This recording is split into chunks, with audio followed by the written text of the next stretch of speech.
Fala galera, professor Alexandre Navegante mais uma vez. Vamos gravar aqui mais um vídeo de questões comentadas a respeito da Lei 11.671 de 2008, que é uma lei muito importante para quem vai prestar o concurso do DEPEN. Eu já gravei aí 5 questões no vídeo passado, no primeiro vídeo, comentando aí alguns aspectos muito importantes dessa lei. Eu quero deixar claro para vocês, pessoal, que as questões que eu trago aqui são questões elaboradas no sentido de aprendizado mesmo, no sentido de você trabalhar de acordo com o que trabalha a Banca CESP. Você não vai estudar para a Banca CESP como você estuda para qualquer banca. A Banca CESP ela trabalha muito a questão da interpretação, ela aprofunda um pouquinho quando ela pode. Tá? E mesmo quando a letra de lei, ela procura trabalhar essa interpretação do candidato. Então, aqui nós não queremos quantidade. Não adianta você pegar um bloco de vou pegar 100 questões do cursinho X ou Y, não quero aqui falar de nenhum cursinho, mas você não aprender aquele assunto, você se enganar, achar que está aprendendo e você pega aquela questão simples ali, só aquela letrinha seca de lei e achar que vai acertar tudo. Não. Você tem que trabalhar uma questão de interpretação. A Banca CESP, ainda quando é letra de lei, ela traz aí a sistemática de como se fosse na prática. Ela elabora as questões dela, os enunciados, em casos hipotéticos, e é assim que a gente tenta trabalhar para aproximar bastante a forma com que a banca trabalha. Beleza? Então nós vamos trazer aqui mais 5 questões para que a gente possa aí, aprender bastante e extrair o máximo que a gente puder dessa lei que é tão importante para o teu concurso, beleza? Então vamos seguindo para a primeira questão. Situação hipotética. Jonatas, condenado por crime hediondo, foi incluído no sistema penitenciário federal por motivo de segurança pública. O juiz competente determinou que ele fosse recolhido no Presídio Federal de Brasília, pelo período máximo de permanência permitido em lei, ou seja, 2 anos. Indignado com sua transferência, porém sem recursos financeiros para custear honorários de advogado, procurou assistência jurídica gratuita para analisar seu caso, visando uma possível modificação na decisão que determinou sua transferência. Então nós temos aí um caso hipotético, vamos ver o que a questão vai trazer. Diante da situação hipotética e com base na Lei 11.671 de 2008, é correto afirmar que Jonatas faz jus à assistência jurídica integral e gratuita que deverá ser prestada pela Defensoria Pública do Distrito Federal. E aí, moçada, o que vocês me dizem? Jonas, ele faz jus à assistência jurídica integral e gratuita? Faz, né, pessoal? Então aqui, ó, assistência jurídica integral e gratuita, ele faz, porque o item diz, ó, que ele não possui recursos financeiros para custear honorários de advogado. Então, se ele não possui esse recurso financeiro para pagar um advogado particular, ele pode sim ser atendido pela Defensoria Pública. Agora, a questão é a seguinte, é a Defensoria Pública do Distrito Federal que vai prestar essa assistência jurídica a ele? Não, né, galera? Não é aqui, ó, a Defensoria Pública do Distrito Federal. Nós sabemos que esse item está errado. E quem é que vai prestar essa assistência? Defensoria Pública da União. Então, aos presos que estão recolhidos, que estão presos no sistema penitenciário federal, em qualquer das unidades prisionais federais que se enquadram nesse conceito, tá? E a esses que não possuem recursos financeiros para custear, para pagar honorários advocatícios, para pagar um advogado particular. Esses presos podem ser assistidos pela Defensoria Pública da União, ok? E a fundamentação legal está aqui, ó, no parágrafo 1º do artigo 5º desta lei. Diz o seguinte, caberá à Defensoria Pública da União, olha aqui, ó, muito cuidado com isso, tá? Defensoria Pública da União, a assistência jurídica ao preso que estiver nos estabelecimentos penais federais de segurança máxima. Então, cuidado que o examinador ele pode trazer algumas pegadinhas, né? Ao invés de colocar aqui Defensoria Pública da União, ele pode colocar Advocacia Geral da União. Olha o que eu estou falando para vocês. Presta muita atenção. A Banca Sebrasp ela pode muito bem trazer esse item aqui. Cabe à Advocacia Geral da União assistência jurídica aos presos que estiverem nos estabelecimentos penais de segurança máxima. Item errado. Muito cuidado, não confundir. É Defensoria Pública, tá? Não é Procuradoria da República, não é a Advocacia Geral da União e não é Defensoria Pública dos Estados ou do Distrito Federal. Beleza, pessoal? Muita atenção com esse tipo de questão. Vamos seguindo. Item 2. Decidiu de forma correta o juiz ao estabelecer o prazo máximo de 2 anos para a permanência de Jonatas, haja vista ter praticado o crime hediondo. Espera lá. Qual é o período de permanência que um preso pode ficar no estabelecimento penal federal? O prazo máximo, de acordo com o item aqui, ó, é de 2 anos de permanência. Aqui, ó, 2 anos. E ele diz que isso aqui é o prazo máximo, ó, período máximo de permanência lá no Presídio Federal. É isso mesmo? Item errado. Item errado. Não é esse o prazo máximo. O prazo máximo está aqui no parágrafo 1, parágrafo 1º do artigo 10. Diz o seguinte: período de permanência será de quanto tempo? 3 anos. Inclusive, nós já trouxemos isso aqui em vídeos anteriores, mas é importante esse período aqui porque houve uma modificação. Esse período, esse prazo foi modificado pelo pacote anticrime, que é a Lei 13.964 de 2019. Tá? Anteriormente ao pacote anticrime, qual era o prazo? De 360 dias. Tá certo? Hoje não mais. Então, muito cuidado, gente. Isso aqui é um item potencial de prova. O prazo de permanência máximo para que um preso possa ser incluído no sistema penitenciário federal é de até 3 anos. Agora, detalhe. Aqui, ó, se você for verificar, é até. Não significa que o preso vai para o presídio federal por 3 anos. Não, não é esse. Não é isso que a lei está dizendo. Está dizendo que é até. Então, o juiz pode determinar um prazo de 6 meses, de 1 ano, né? De 2 anos ou até de 3 anos. Tá? Vai depender do caso concreto da decisão do juiz. Certo? Cada preso vai ficar ali o período que o juiz determinar dentro desse prazo máximo, que é de 3 anos. É claro que esse período máximo, né, de 3 anos, ele pode ser renovado, tá? Por iguais períodos. Então, pode acontecer a situação de o juiz determinar que um preso fique durante 1 ano, tá? Lá no presídio federal. E aí, se persistir aqueles requisitos, aqueles motivos que determinaram a sua transferência, o juiz pode renovar esse prazo por igual período, por mais 1 ano, no caso do exemplo que eu citei. Beleza? Então, muito cuidado com isso. Tá? O prazo máximo é de 3 anos. Então, nesse caso, nosso item está errado, porque aqui a questão disse que era o prazo máximo de 2 anos que Jonatas ia permanecer lá no presídio federal. E não é isso. Ok? Muito cuidado com essa situação. Tenho certeza que a banca Sebrasp vai trabalhar nesse item aqui, nesse artigo, nesse parágrafo, até porque foi uma mudança, como eu falei, do pacote anticrime. Beleza? Vamos seguindo para o nosso próximo item. Situação hipotética. José, preso provisoriamente por ter praticado o crime de roubo qualificado, foi transferido da cadeia pública da cidade X para a penitenciária federal de Catanduvas, no Paraná, por motivo de segurança pública.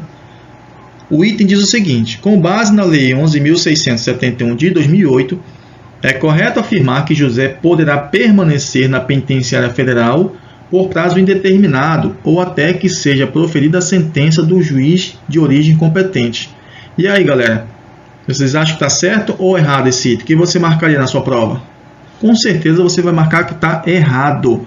Está errado. Veja bem, galera, vamos lá. Vamos aqui verificar alguns pontos importantes. Veja, o José, ele é um preso provisório. Pergunto aos senhores, preso provisório pode permanecer, pode ser transferido para presídios federais?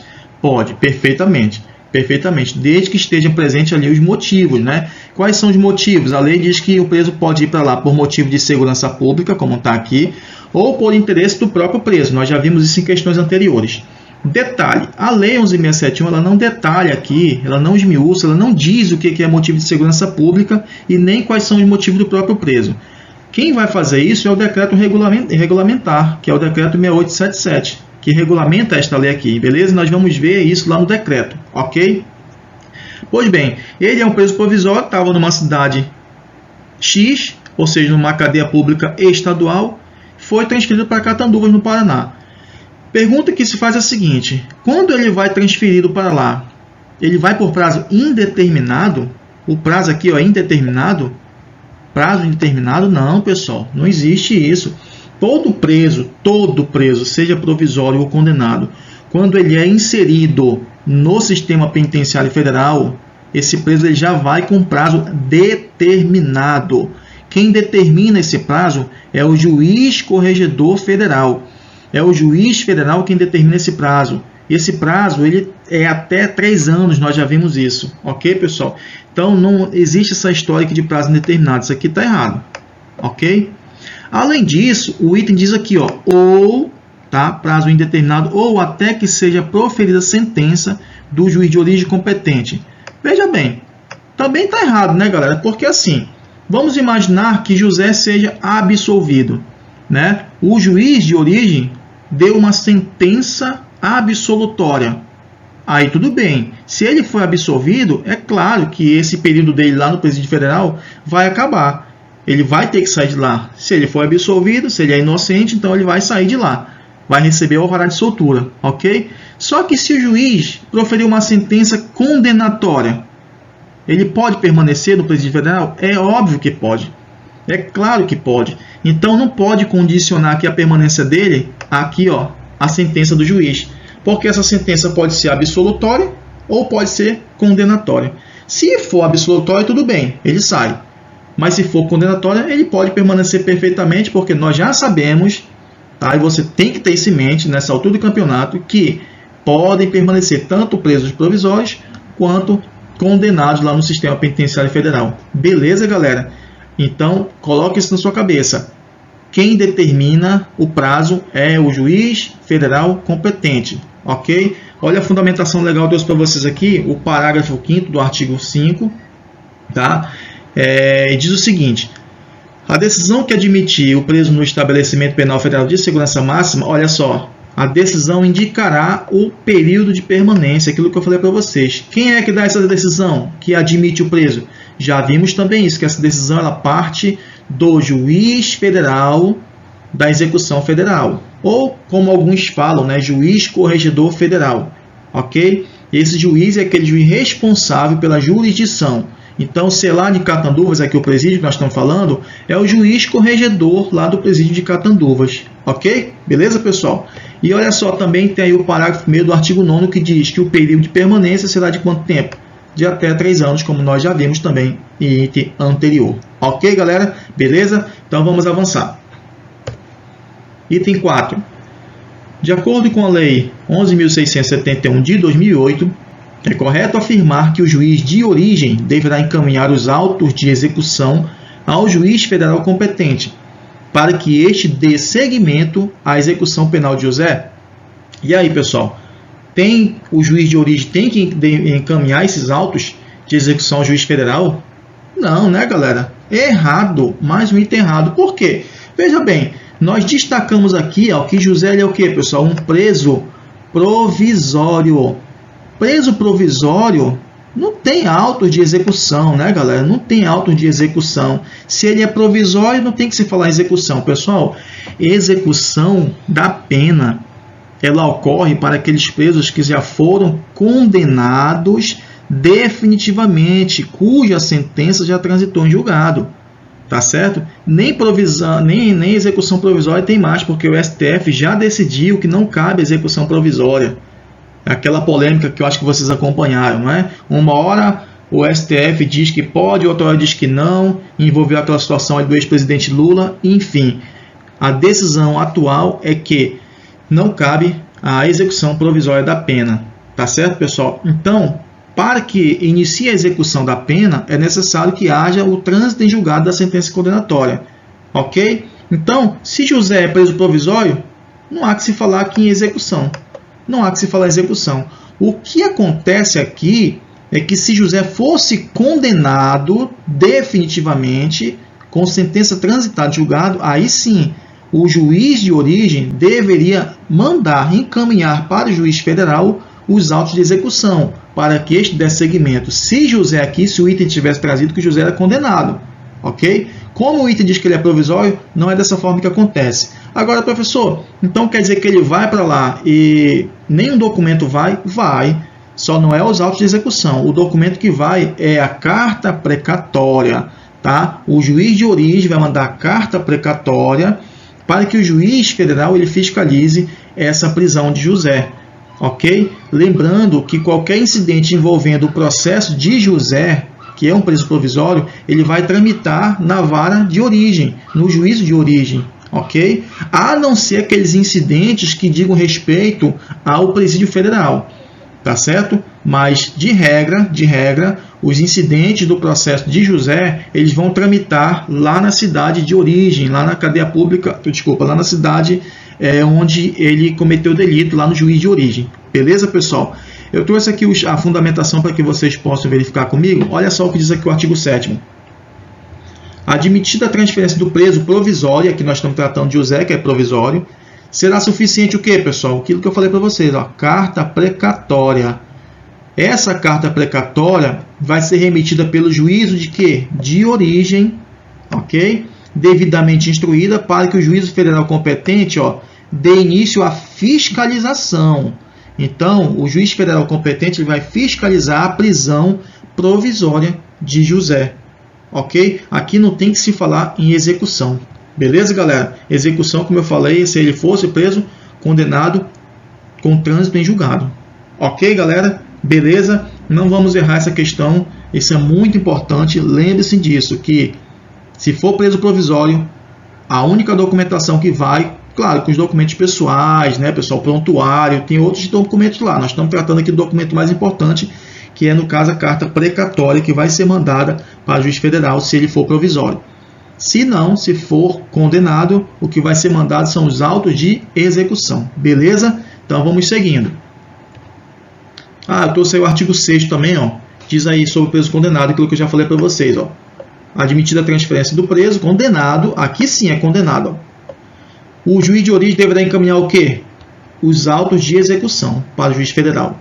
É diferente do preso condenado para o preso provisório. Beleza, galera? Vamos seguindo. Item 5. Com base no que disciplina a Lei 11.671 de 2008, a jurisdição da execução penal nos estabelecimentos penais federais é de competência do juízo federal da seção ou subseção judiciária do lugar em que está situada a penitenciária federal. E aí, galera, o que você me diz aí? Certo ou errado? Item certo. Item certo, item fácil. Você não pode deixar de ir para a sua prova, ou melhor, não pode ir para a sua prova, tá? Sem saber isso aqui, pessoal.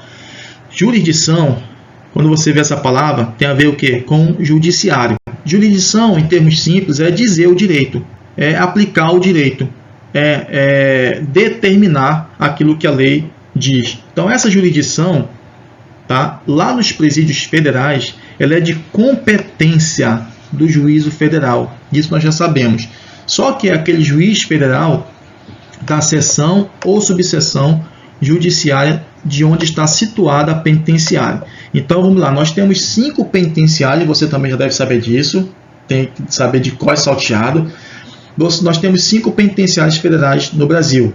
Nós temos a penitenciária de Brasília, no Distrito Federal, Rondônia, que é a penitenciária de Porto Velho, lá no Paraná, tá? Nós temos a penitenciária de Catanduvas, lá em Mossoró, no Rio Grande do Norte, e temos a penitenciária em Mato Grosso também, ok? Lá em Campo Grande, ok? São 5 penitenciárias federais. Cada uma dessas penitenciárias tem um juiz responsável, tem um juiz que exerce a jurisdição, e esse juiz é o juiz lá da subseção ou da seção judiciária competente. Eu trouxe para vocês, inclusive, para que vocês vejam aqui, tá? O artigo 2º diz isso, tá? Aqui, ó, atividade jurisdicional da execução penal será desenvolvida, ó, pelo juiz federal da seção ou subseção judiciária em que estiver localizado o estabelecimento penal federal. Veja, cada juiz vai exercer essa jurisdição naquele estabelecimento penal daquela região. Então nós temos aí uma divisão, eu trouxe essa divisão para vocês aqui, ó. Não é necessário você saber tudo isso, pessoal, mas é sempre importante, agrega conhecimento, tá? Nós temos aqui as 5 penitenciárias hoje em funcionamento, né? Sabemos que tem mais uma lá que está em projeto ainda, que é de Charqueadas. Mas vamos lá, essas 5 nós temos aí Porto Velho, Distrito Federal, Paraná, Rio Grande do Norte e Mato Grosso. Cada penitenciária é localizada numa dessas regiões. Então aqui, por exemplo, a penitenciária de Porto Velho, lá em Rondônia, a seção judiciária é a seção judiciária de Rondônia, que está vinculada ao TRF da primeira região. esse juiz aqui, ó, da seção judiciária de Rondônia, o juiz federal, ele vai exercer a jurisdição aqui na penitenciária de Porto Velho. Beleza, galera? É isso que a lei está dizendo. Aqui em Brasília, o juiz da seção judiciária do Distrito Federal, que está vinculado ao TRF também na primeira região, veja que é o mesmo TRF, ele vai exercer a jurisdição aqui na Penitenciária Federal de Brasília. Agora repare, lá no Paraná, em Catanduvas, nós temos um outro TRF, que é o TRF4, aquele em que o Moro era juiz, inclusive, lá do TRF, né? Aquele que condenou em segunda instância o ex-presidente Lula, vocês devem lembrar disso. Então, a seção judiciária do Paraná, o juiz da seção judiciária, ele vai exercer jurisdição lá no presídio de Catanduvas. Da mesma forma, o juiz da seção judiciária do Rio Grande do Norte, que já é um outro TRF, é o TRF5, vai exercer jurisdição sobre essa penitenciária aqui. E lá em Campo Grande, Mato Grosso do Sul, já é o outro TRF, que é o TRF da terceira região, vai exercer jurisdição sobre essa penitenciária. Então percebam que existem seções judiciárias, tá? Geralmente essas seções judiciárias federais, elas ficam nas capitais dos estados, né? No caso de Rondônia, Distrito Federal, Paraná e etc. Ok? E as subseções, elas ficam nas cidades menores. Tá certo, pessoal? Então essa é a diferença. Mas o que a gente tem que saber é que cada presídio federal tem um juiz de execução penal federal, que alguns chamam também de juiz corregedor federal, que vai exercer a jurisdição, ou seja, que vai ditar o direito, que vai aplicar o direito lá na penitenciária federal, que vai fiscalizar as atividades do presídio federal. É o juiz federal da seção onde estiver localizado o presídio. Se for de Porto Velho, vai ser o de Porto Velho e assim sucessivamente. Beleza, galera? Tranquilo? É isso que nós temos agora, pessoal. Nós temos aí mais 5 vídeos para vocês. Espero ter ajudado vocês nos estudos de vocês, que vocês possam evoluir, que vocês possam continuar. Percebam que a gente trouxe aqui, como eu falei no início, nós não queremos aqui quantidade. Ah, vou fazer 20, 30 questões. Não. Eu trago aqui questões bem elaboradas, trazendo casos hipotéticos, situações do dia a dia, para que você possa trabalhar o seu raciocínio, linkando quando possível com outras disciplinas. Isso é importante, porque você vai prestar concurso, um concurso bem concorrido, tá? E a banca Sebrasp, né, pessoal? A banca Sebrasp não é uma banca pequena, é uma banca de fundo de quintal, uma banca muito inteligente, trabalha com questões de interpretação, não é à toa que está pegando a maioria dos concursos no país. Então você tem que tomar cuidado com a banca CESP. É por isso que a gente não tem que colocar uma questãozinha, letrinha de lei, para que você leia, já diga lá, decorou a letrinha de lei, já vai acertando. Não. Vai acontecer algumas questões desse sentido? Vai, claro que vai acontecer. Algumas situações que é pura letra de lei, decorebinha, mas não é sempre assim. Na maioria é questão de interpretação e você precisa entender, você precisa, como é que eu posso dizer assim, criar mecanismos de interpretação, tá? E também desenvolver uma bagagem de estudo, uma bagagem de conhecimento para que você possa responder as provas de forma interdisciplinar, uma disciplina com a outra. Beleza, galera? Então, vamos seguindo, vamos gravar um outro vídeo posteriormente. Espero ter ajudado vocês. Deixe o teu joinha, ativa o teu sininho aí para que possa chegar as notificações de próximos vídeos e compartilhe o nosso vídeo, ajude o nosso canal para que a gente possa ir crescer junto nessa caminhada. Beleza, galera? Um grande abraço, até a próxima. Valeu!